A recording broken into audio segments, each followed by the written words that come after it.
Hello and welcome to our program. Let's start with the thought for today. For any country to become great, the women of that country need to be financially and socially independent. This is by Virendra Sam Singh. Today, like every other day, also has carved out a history for itself. Let's take a brief look.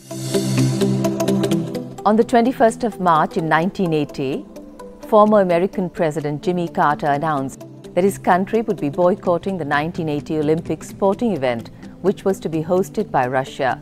The move was America's way of protesting against the Russian invasion of Afghanistan. On March 21, 2010, apart from signing the famous Jobs Bill, another accomplishment of US President Barack Obama was the Health Care Bill, which was passed by the House of Representatives. In 1913 on this day, Bismillah Khan, Shehnai Maestro, was born. In 1980, Ronaldinho, a Brazilian footballer, was born on this day. Time now for us to introduce our guest for today to you. Please join me in welcoming Virendra Sam Singh, Educationist and Social Worker.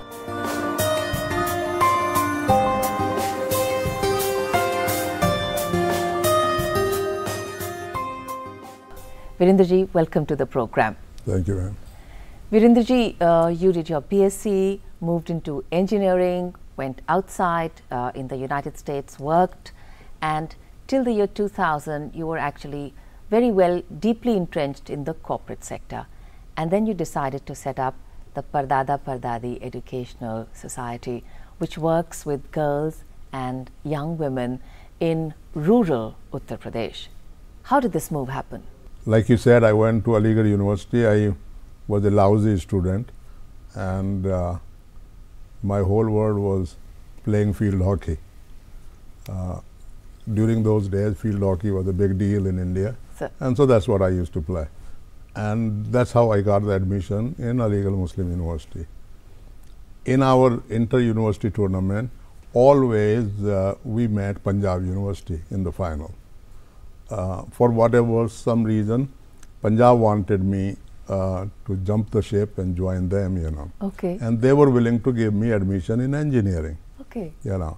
So it was a big decision for me. And I really mean it that for me, sports was everything, education was not.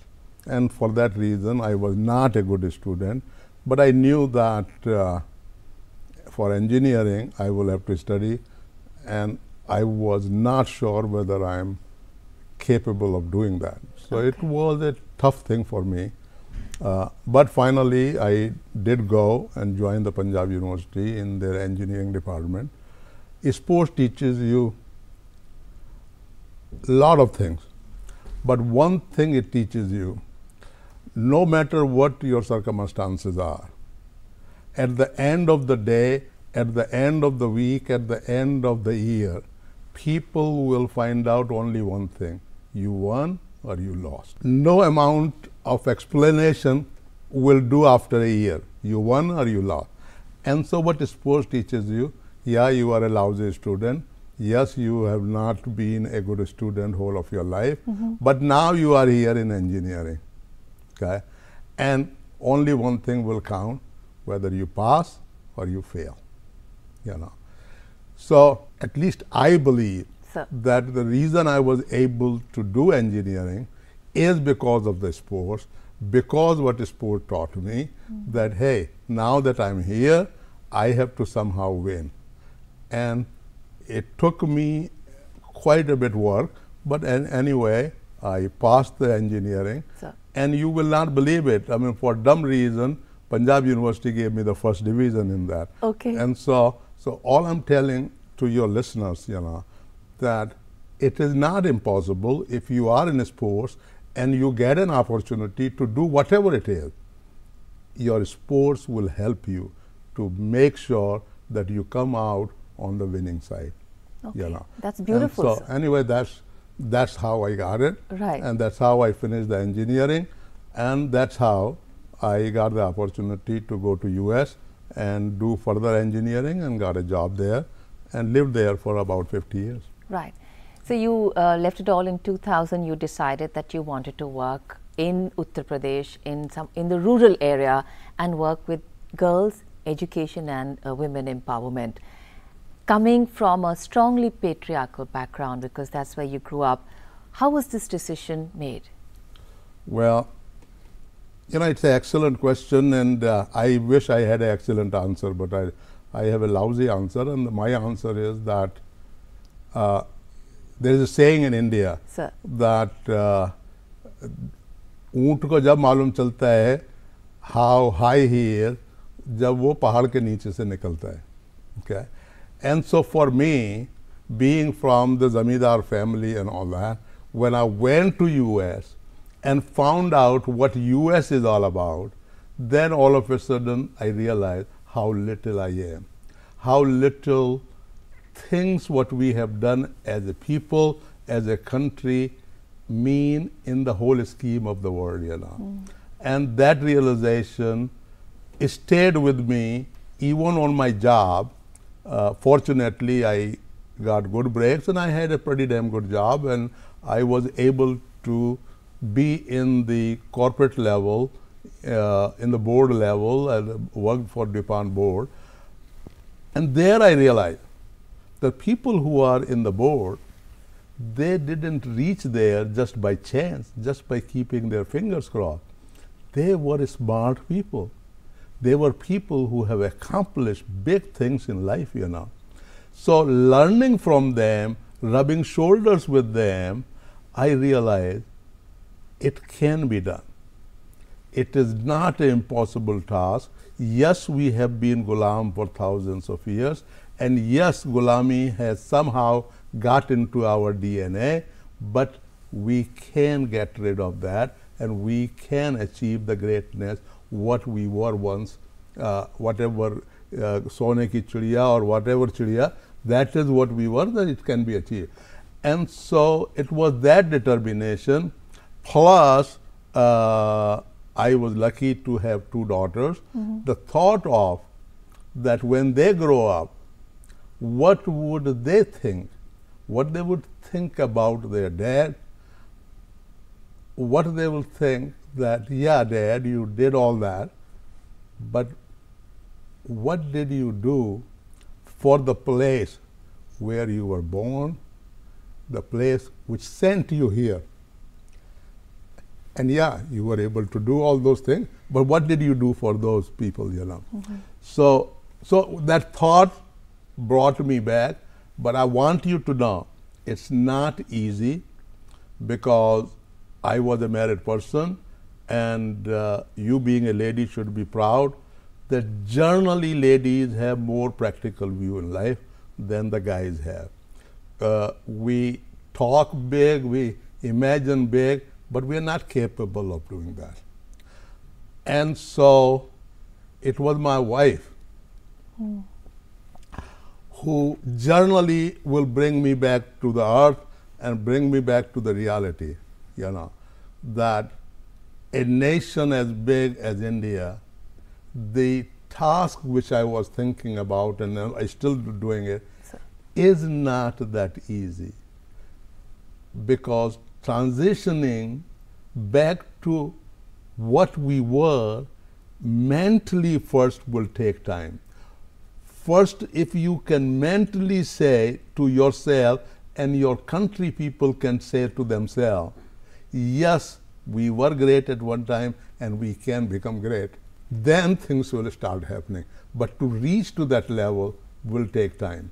And that was the contribution of, I will say, of my wife, because she was more practical. I was thinking I will land in India, everybody will come touch my feet, kiss my behind, and God, I will do the thing great, just like this will happen, that will happen.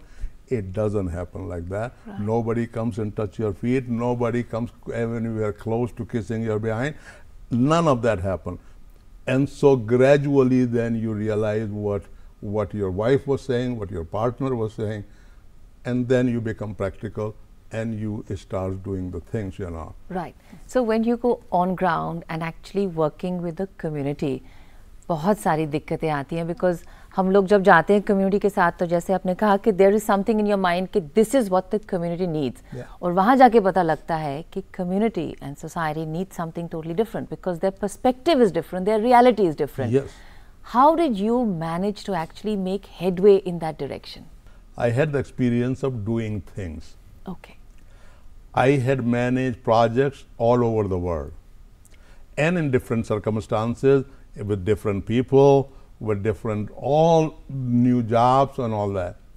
So this was another new experience for me because I was thinking that every mother will be enlightened, wants to get this done, that done for her daughter, for her family and all that. But she was grounded in the basic needs of life.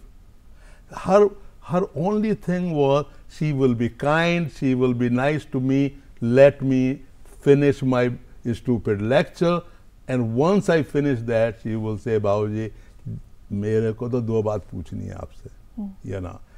And her very fundamental basic thing is, आप ये बता दो इसकी शादी कैसे होगी. The basic thing. In her village, in her society, in her surrounding, the biggest thing is her daughter's marriage. Right. Okay. Her second biggest thing is between now and the marriage, how I will keep her body covered. That's it. We are talking about university, we are talking about job, we are talking about enlightenment and all that. None of that exists, you know. Then I grounded myself to the reality. This is what the word is.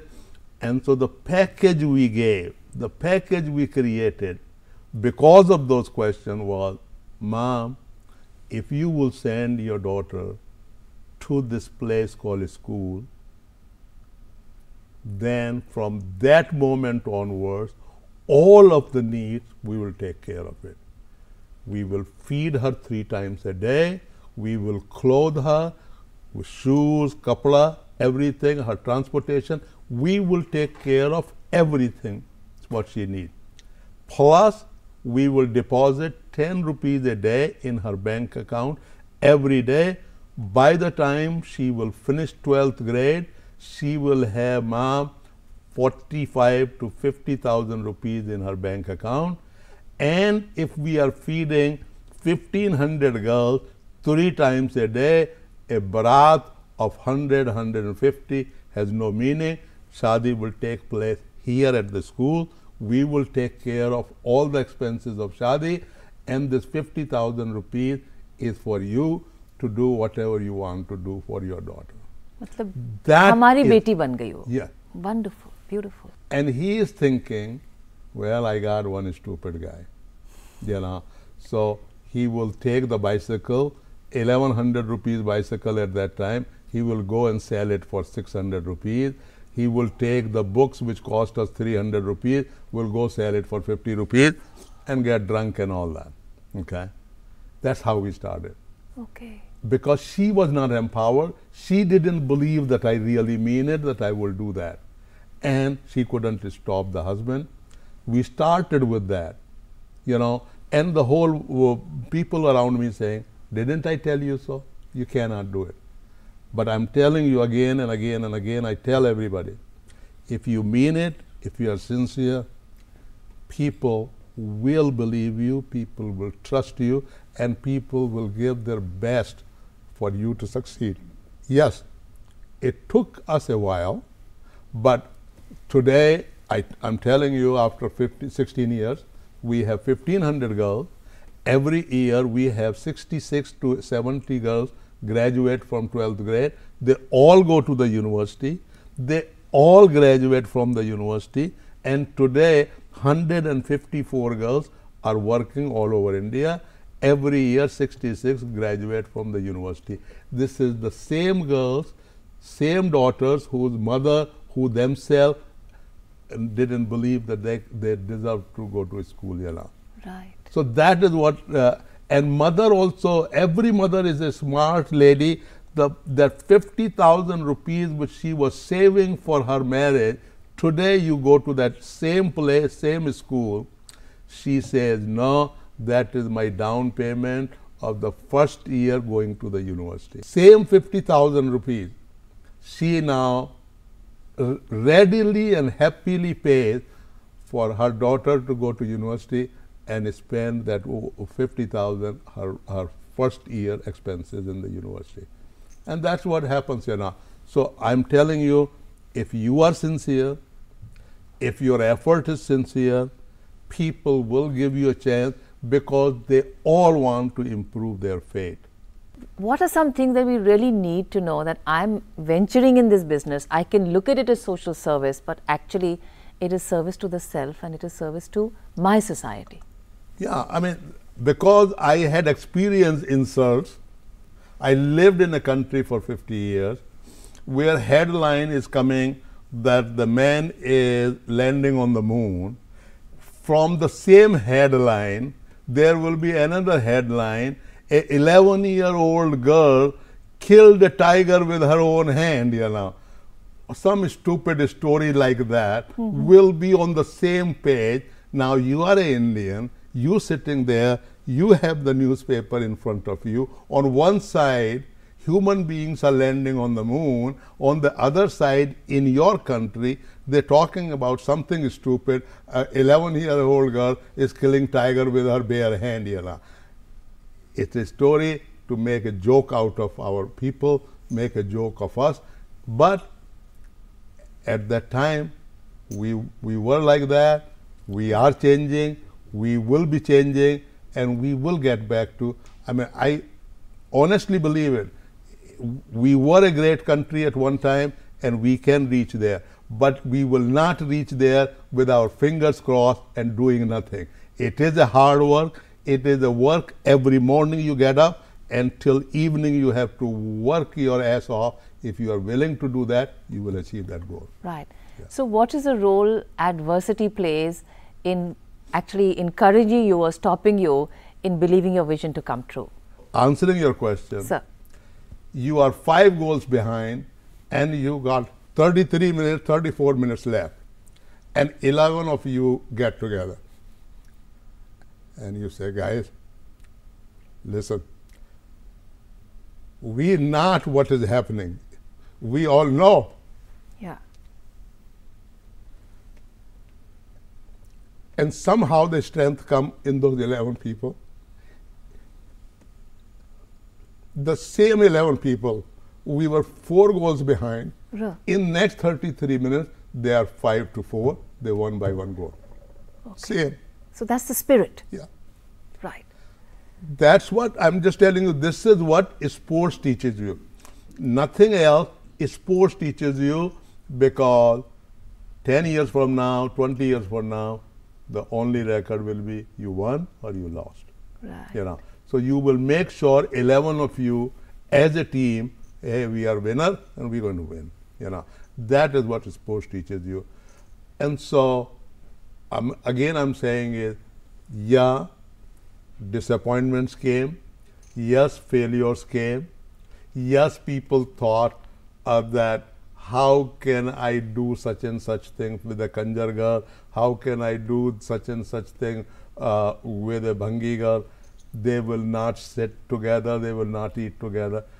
And they didn't eat together on the day 1, but on day 15, they not only were sitting eating together, they were cooking together, and they became the best friend, and they are the best friend, you know. Right. And so that is the determination, whether game teaches you, your culture teaches you, your society teaches you, and your family teaches you, you know. We have all that in our country. In our country, we do have those families, we do have those cultures, you know. We forgot it because of such a long gulami, but we have the DNA, and with some help from people like you giving a program like this, you can make everybody believe that they can be a winner not only in their country but in the world, and we could be a society what we were, and the whole world was proud of us, you know.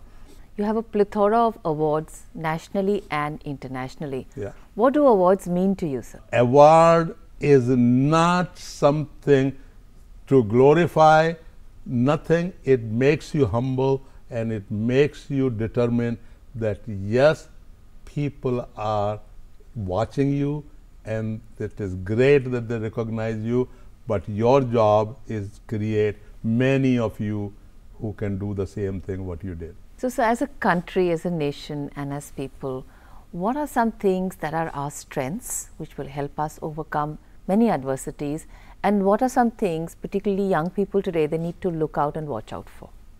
The only thing I tell them is that remember where you came from. See, if you look at somebody in your staff was asking me why you named Pardada Pardadi.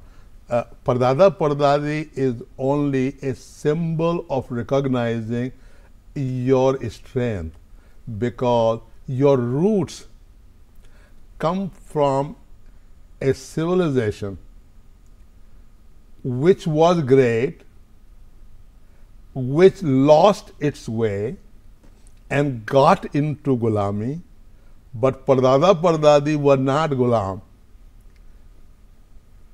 They were great, and so it reminds you about your greatness. It reminds you that you owe to them to become great again.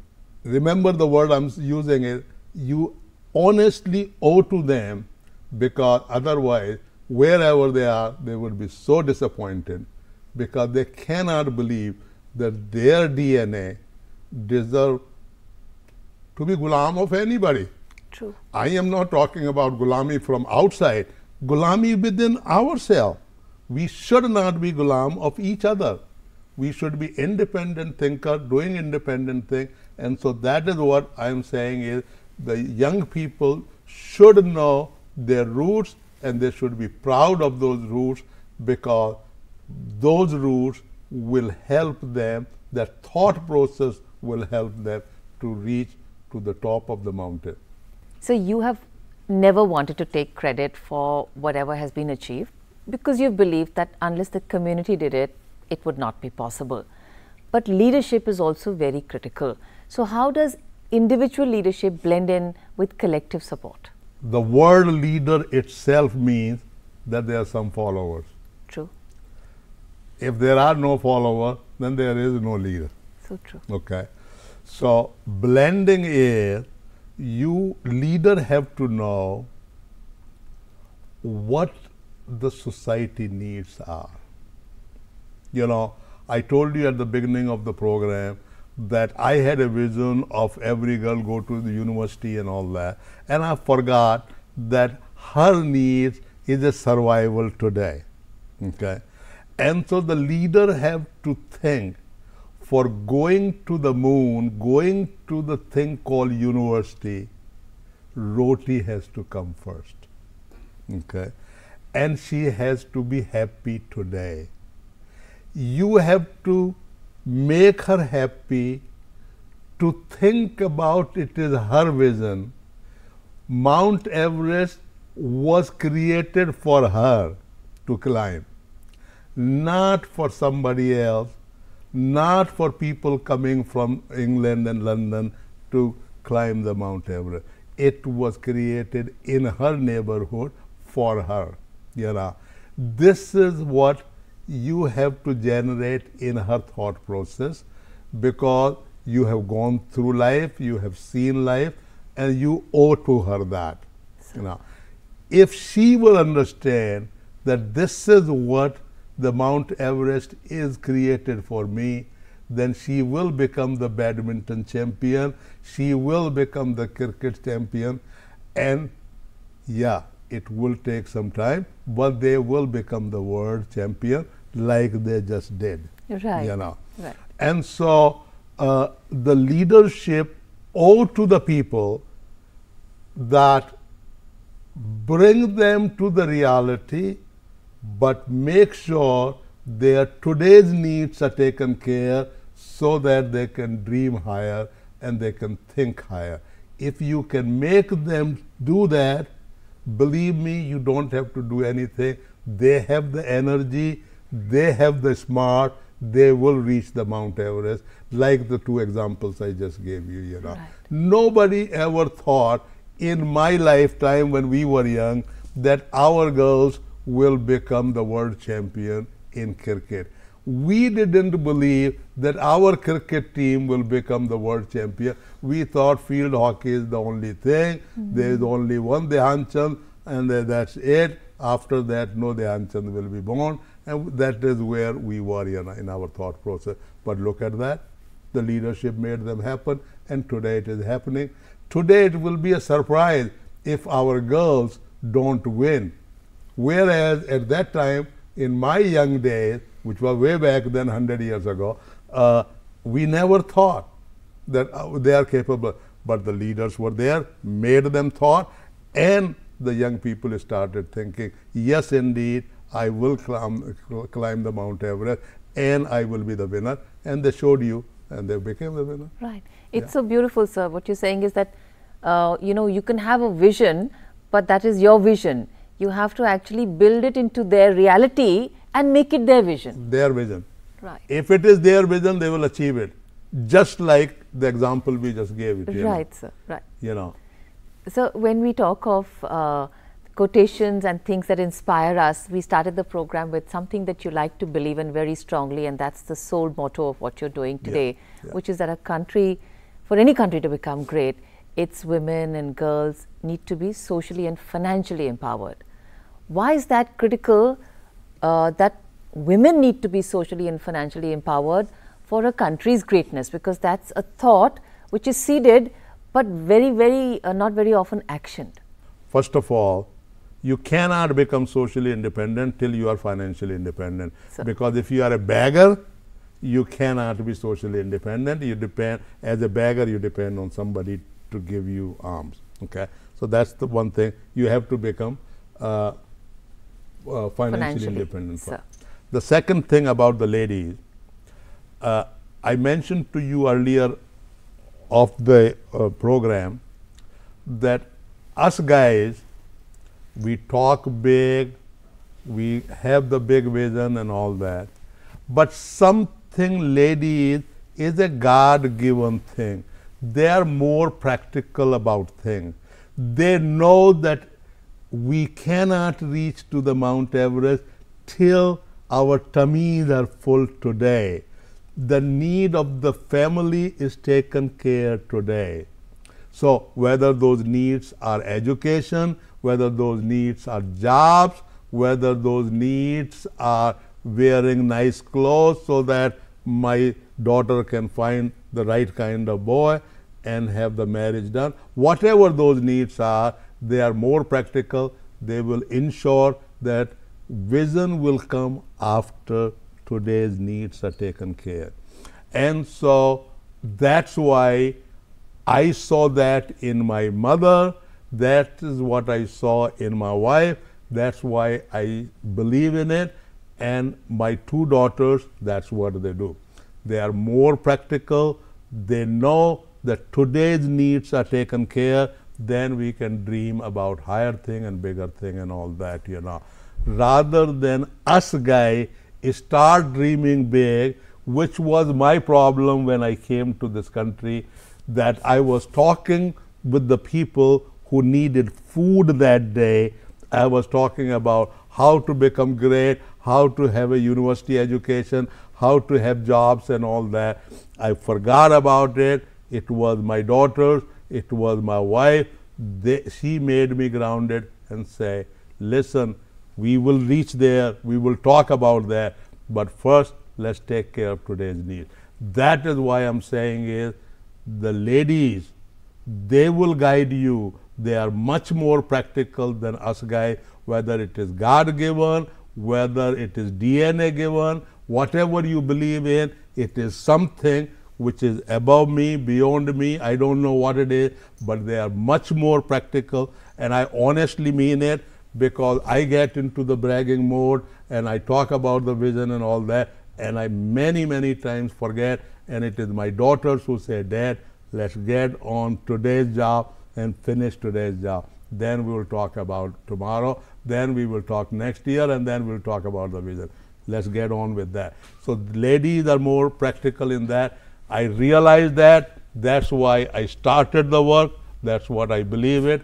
If you can make every girl financially independent, she will become socially independent, and she will lead the nation, and your nation will be the greatest nation on the earth. It is the ladies who make that happen. Wherever you have achieved that, those nations are the greatest nations. Right. So when we talk of excellence, when we talk of building an organizational culture, how does one assure, because so many diverse elements come into the organization to make it one, how do you ensure that passion for excellence is maintained? How do you ensure that there's a commonality of vision and that ownership is taken by everyone? People have written books and books on the question you are asking, okay? And have made millions and millions, on that question. I don't have the answer, but what I believe is being busy is not the answer. Answering your phone or being on the mobile 24 hours on the phone is not the answer. The answer is take time, put your hand on somebody's shoulder and walk with that person. Find out about that person, what is stopping her, what is stopping him to create excellence. Okay? And every time you will walk with the person with your hand on the shoulder, I guarantee not 9 out of 10, 10 out of 10 times you will get the answer. That is what is stopping them. It will be some small thing. It will be something, I try to come at 6 o'clock in the morning, the lights are not on, nobody is here. How do we do at 6 o'clock? It may be so simple things, but you will find out about the organization, you will find out about the people, what is bugging, what is stopping them to create excellence. That's what I believe. It will, just the opposite of, it will not happen by sitting you in your office. It will not happen the 10 people opening your door of the car. It will not happen the 15 people bringing a glass of water for you and bringing chai for you and all that. Yeah, you will be a big person, you will be a big personality, the whole world will be watching you, but you will not be a leader.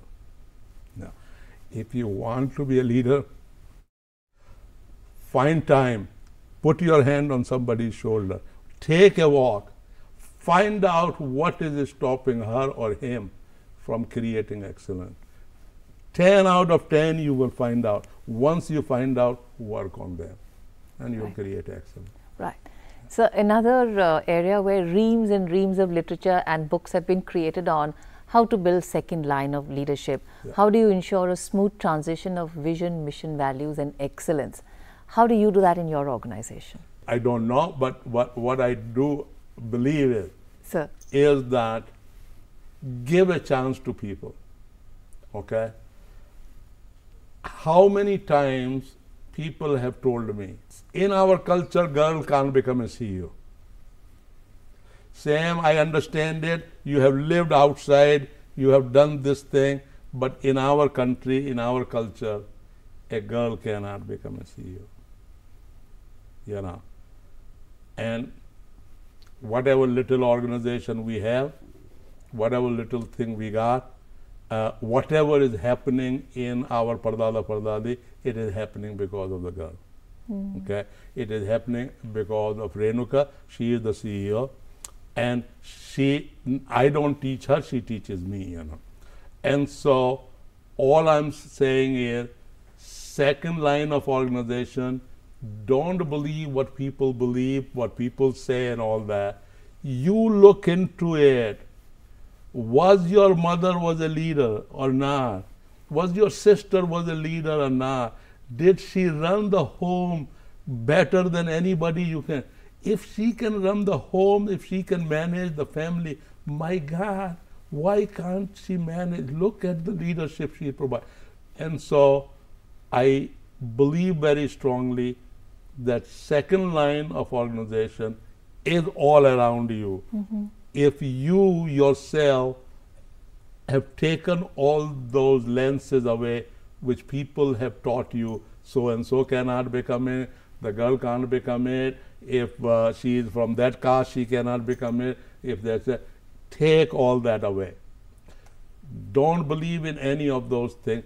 Believe in people, and you believe in yourself. Say, if I give her a chance, by God, she will be far better than me. Okay? And give the chance. Don't worry about the first fall and the second fall and the third fall. Just remember yourself. You failed so many damn times, you know. And just give her a chance, and she will be far better leader than you, you know. So I don't know whether I have answered your question or not, but it is all around you. You take all those lenses away, believe in yourself, give them a chance. Second line, third line, fourth line, all is right there, and they will excel it, and they will excel better than yourself. I think that's so beautifully put, sir. Yeah. So in decision making, in forging ahead, what is the role that intuition, gut, and what is the role that logic and intellect play? I believe that logic have its place, analyzing have its place. All of those things, believe me, you should not ignore them. You should analyze them. You should evaluate them. But at the end of the day, it will be your guts. It will be what you feel in your heart. It will be what you feel in your head, you know. If I talk with people and start pardada pardadi, I never would have, you know. If you feel inside of it and you decide, I'm going to do this. Yeah, I'm telling you today, we are at 1,500 girls, we are going to go to 3,000, okay? Because I don't need any intellectual, I don't need anything. For every opening, I got hundreds of them standing outside. You don't need a genius to figure that out, that we need to go to 3,000. We need to go to 6,000, you know. We do not need the red tapes. We don't need the permission of so-and-so government officer, so-and-so government officer. We know what is needed. Go and do it, you know. That is what it is. Go and do it. And I'm telling you on this program, Renuka, the lady, will do it, and she will excel far better than I'm telling you. She will not only create 1,500, but she will create 1,500 lady leaders of India, and they will excel it, you know, because they know how to do it. You just have to let them do it. And my job is to just stay out of their way. If I can stay out of their way, they will achieve excellence every day. That's so. I think when you put in a touch of reality and pragmatism and your own experience in that, I think it's such a completely fulfilling way to believe and to live, and also it's been executed. You've done it. You've shown the way. So when we talk of the future, we talk of movement and we talk of vision. You have shared this vision for girl education, girl empowerment, and opening their worldview in the vision. Yeah. What is your vision for girl empowerment in the country? Well, see, same thing what I said. If every girl child is financially independent, she will become socially independent. Right. In today's world, for a girl child to become financially independent, what do you need? You know, be practical, think about for a second what you need, you know. And I'll tell you, I will say 10 out of 10 people will say, if she can communicate in English, if she has a computer knowledge, if she had a personality where she can look into your eye and say, good morning, madam, it's a beautiful day, we have these 5 calls to make today, please take care of this thing and I will take care of this. That is the personality development, you know. If every girl you can teach them these 3 things, how to communicate in English, be a computer savvy, and have a personality where you can touch people, you can feel people, you will be a leader. Everybody will give you a job. It is not written in any syllabus, it is not in any course, but those are the 3 things in today's world, and you will get a job. They're actually as critical as life skills. Absolutely, yes. Right, yeah. sir. Yeah. So it's been truly inspirational speaking with you. Thank you so much, sir, and wishing you all the best. And I think just a conversation with you is empowering by itself. Thank you, sir.